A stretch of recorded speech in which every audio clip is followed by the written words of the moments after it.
आइए दोस्तों, स्वागत है आप सभी का आपके अपने YouTube चैनल ग्रोइंग माइंड्स पर। आशा करते हैं आप सभी अच्छे होंगे और आपकी तैयारी अच्छी चल रही होगी। तो लास्ट वीडियो में हमने वाक्य को जाना और उसके अंग, उद्देश्य और विधेय के ऊपर कुछ चर्चा की। आज इस वीडियो में हम जानेंगे वाक्य के भेद। तो देखिए, वाक्य के भेद कितने होते हैं। वाक्य के जो भेद होते हैं वो दो आधारों पर किए जाते हैं। कितने आधार पर? एक अर्थ के आधार पर और दूसरा उसकी रचना के आधार पर।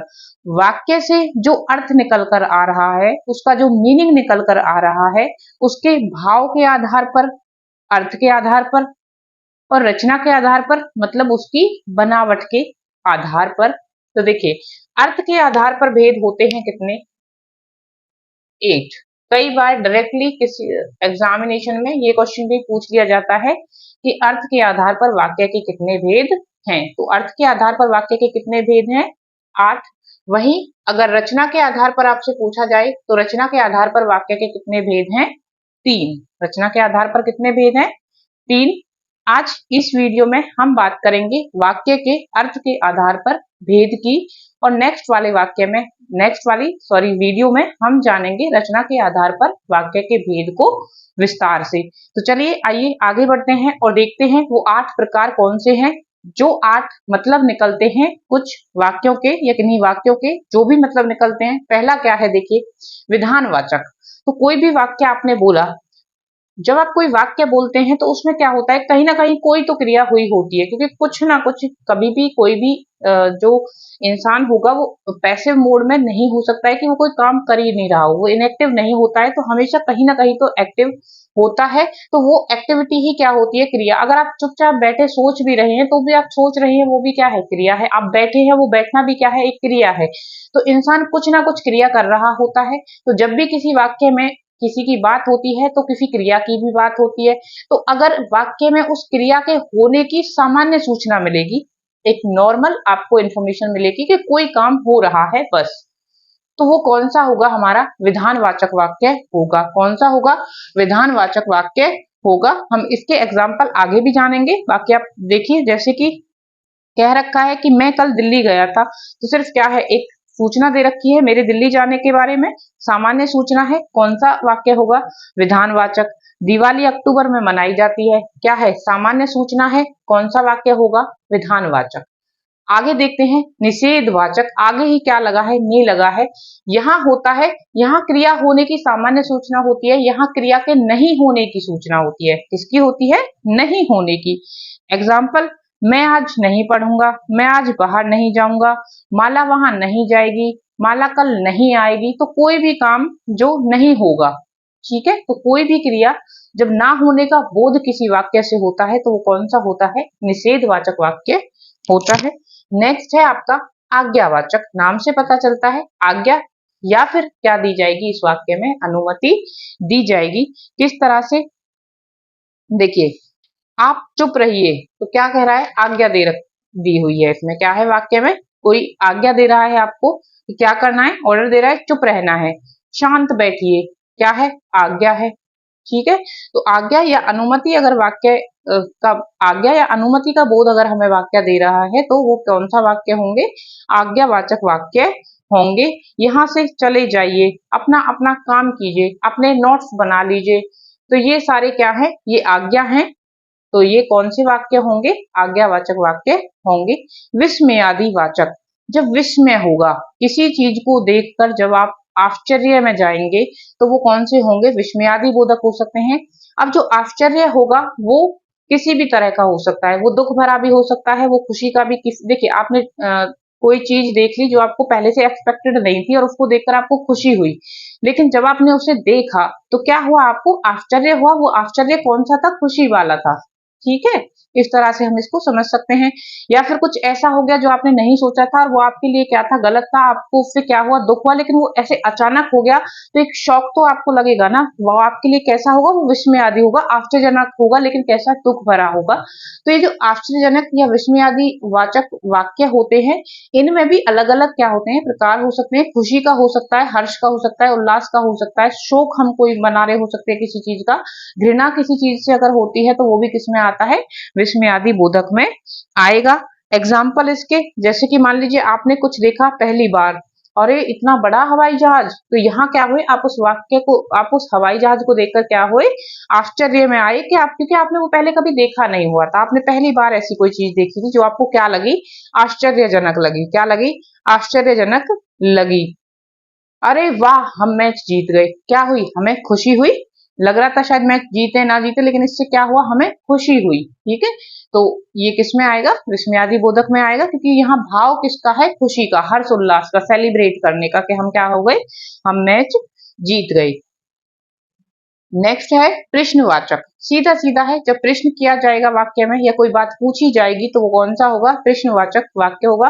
क्या कल आप हिंदी पढ़ेंगे, क्या कल आप रचना के आधार पर जो भेद आपको समझाए जाएंगे उन्हें पढ़ने के लिए आएंगे, तो ये इसमें क्या है, प्रश्न एक पूछा जा रहा है, तो कौन सा वाक्य हुआ, प्रश्नवाचक वाक्य हुआ।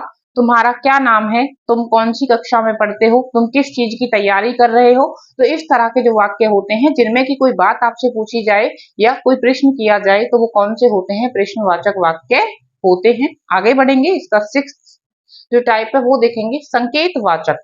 देखिए संकेतवाचक में क्या होगा, एक क्रिया का दूसरी क्रिया पर निर्भर होने का बोध होगा आपको वाक्य से। यही इसे हेतुवाचक भी कहा जाता है, क्योंकि हमने जो हेतु हेतु बोधक जो हमारे टेंस थे भूत और भविष्य के, उसमें भी ये पढ़ा था कि ये जो कंडीशनल टेंस होते हैं, जब एक का क्या होती है, निर्भरता होती है दूसरे पर, तो वही यहाँ हो रहा है, एक क्रिया का क्या है, दूसरी क्रिया पर निर्भरता है, तो कौन सा, संकेतवाचक, और इसको हम हेतुवाचक के नाम से भी जानते हैं। किस तरह, देखिए वर्षा होती तो फसल अच्छी होती, हमने ये पास्ट के जो हेतु हेतु बोधक भूत था उसमें भी पढ़ा था सेंटेंस कि अगर वर्षा होती तो फसल अच्छी होती। एक क्रिया का क्या कर रहा है, दूसरी क्रिया पर होना निर्भर कर रहा है, तो कैसा वाक्य है, संकेतवाचक वाक्य है, या फिर हेतुवाचक भी हम इसको कह सकते हैं।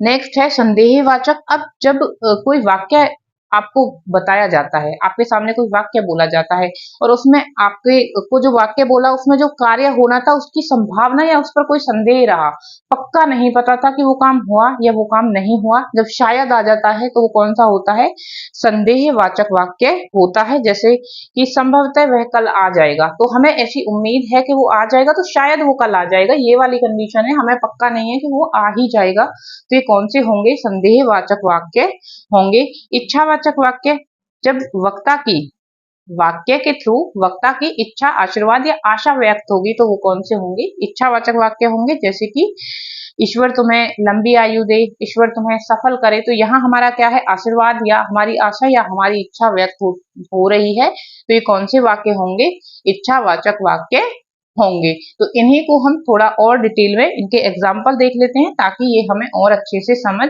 आ जाए। अब देखिए अर्थ के आधार पर हमने पढ़ लिया है कि वाक्य कितने प्रकार के होते हैं, 8 प्रकार के होते हैं। कौन कौन से, विधानवाचक, निषेधवाचक, आज्ञावाचक, विस्मयादि, प्रश्नवाचक, संकेत, संदेह और इच्छावाचक। विधानवाचक का एग्जाम्पल देखिए, रवि बाजार जाता है, एक सिंपल वाक्य है, सिर्फ एक सूचना मिल रही है, जो क्रिया होनी है बाजार जाने की रवि द्वारा उसकी, कि रवि कहाँ जाता है, रवि बाजार जाता है। ना इसमें कोई प्रश्न है, ना कोई इसमें आश्चर्य है, ना ही कोई नहीं का कोई निशान हमें यहाँ मिलता है, ना ही कोई विस्मयादि या आश्चर्यजनक कोई बात है, एक नॉर्मल बात है, एक सामान्य सूचना है, रवि बाजार जाता है, तो कौन सा वाक्य, विधानवाचक। वही निषेधवाचक, मतलब वो क्रिया नहीं होगी, रवि बाजार नहीं जाता है, तो यहाँ पे क्या आ गया, नहीं आ गया, यही इसकी क्या होती है, पहचान होती है, ना या नहीं या क्रिया के ना होने का क्या मिलेगा आपको, बोध मिलेगा। आज्ञावाचक, रवि बाजार जाओ, तो यहाँ पे क्या दिया जा रहा है, एक आज्ञा या एक ऑर्डर दिया जा रहा है कि रवि कहाँ जाओ, तुम बाजार जाओ, तो इसका जो सेंस बनेगा वो यही बनेगा, रवि बाजार जाओ, तो रवि को क्या दी जा रही है, आज्ञा दी जा रही है।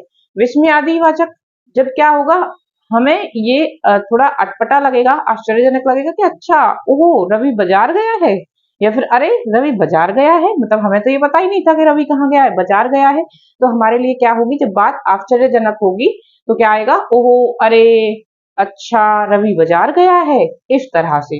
प्रश्नवाचक, क्या रवि बाजार गया है। अब देखिए इन दोनों की पहचान सीधे सीधे हो जाती है कि अगर बाद में एक्सक्लेमेटरी साइन लगा हुआ है या विस्मयादि बोधक का ये साइन लगा हुआ है, एक्सक्लेमेशन मार्क, तो कौन सा होगा, विस्मयादि बोधक। ये मार्क कौन सा होता है, एक स्ट्रेट लाइन और नीचे पे एक क्या होता है, एक पॉइंट होता है। प्रश्नवाचक में क्या होगा, क्या रवि बाजार जाएगा। एक तो हमें ये WH फैमिली वाले जो हम कहते हैं या फिर प्रश्न वाले जो शब्द होते हैं वो हमें मिलेंगे, और पीछे क्या होगा, क्वेश्चन मार्क होगा। पीछे क्या होगा, क्वेश्चन मार्क होगा। तो जिनके पीछे क्वेश्चन मार्क होगा वो कौन से हो जाएंगे, प्रश्नवाचक वाक्य। आगे देखिए संकेतवाचक, यदि बस मिले तो रवि बाजार जाए। संकेतवाचक को आपको बताया था हेतुवाचक भी होता है, एक क्रिया का होना दूसरी पर क्या करता है, निर्भर करता है। तो रवि का यहाँ बाजार जाना किस पर निर्भर करता है, बस के मिलने पर। किस पर, बस के मिलने पर, कि यदि बस मिले तो रवि कहाँ जाए, बाजार जाए। संदेहवाचक, शायद रवि बाजार जाता होगा या फिर शायद रवि बाजार जाए। इस तरह से जब हमें कंफर्म नहीं पता है कि वो जाएगा नहीं जाएगा, गया है नहीं गया है, जब हम उस चीज को किसमें कह रहे हैं, एक संदेह के में बात कर रहे हैं कि पक्का नहीं पता, श्योर नहीं पता कि गया है या नहीं गया है, जाएगा या नहीं जाएगा, तो शायद रवि बाजार जाए या शायद रवि बाजार जाता होगा। इच्छावाचक, जब हम ये चाहते हैं, हमारी इच्छा है कि वो क्या करे, वो बाजार जाए, तो काश रवि बाजार जाता। यहाँ हमारी किस चीज के बारे में संकेत मिल रहा है, इच्छा के बारे में। तो हमारी इच्छा है कि रवि बाजार जाए। आई होप समझ आया होगा। मैंने यहाँ अलग अलग एग्जाम्पल ना लिख के इसीलिए एक एग्जाम्पल लिखा, ताकि सभी के बीच में डिफरेंस आसानी से किया जा सके और अच्छे से आप इस चीज को समझ सकें। तो आज का हमारा टॉपिक यहीं पे खत्म होता है। मिलेंगे नेक्स्ट वीडियो में। वाक्य के प्रकार जानेंगे रचना के आधार पर। किस पर जानेंगे, रचना के आधार पर, जो कि होते हैं 3 प्रकार के, सरल, संयुक्त और मिश्रित वाक्य।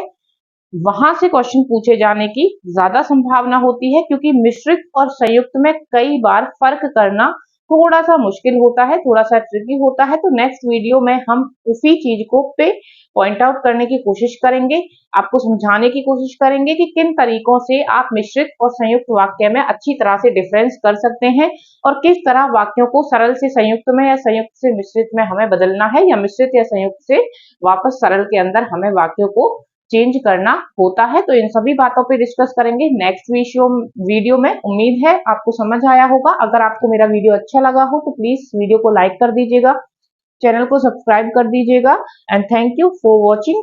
मिलते हैं नेक्स्ट वीडियो में अपने नेक्स्ट टॉपिक के साथ।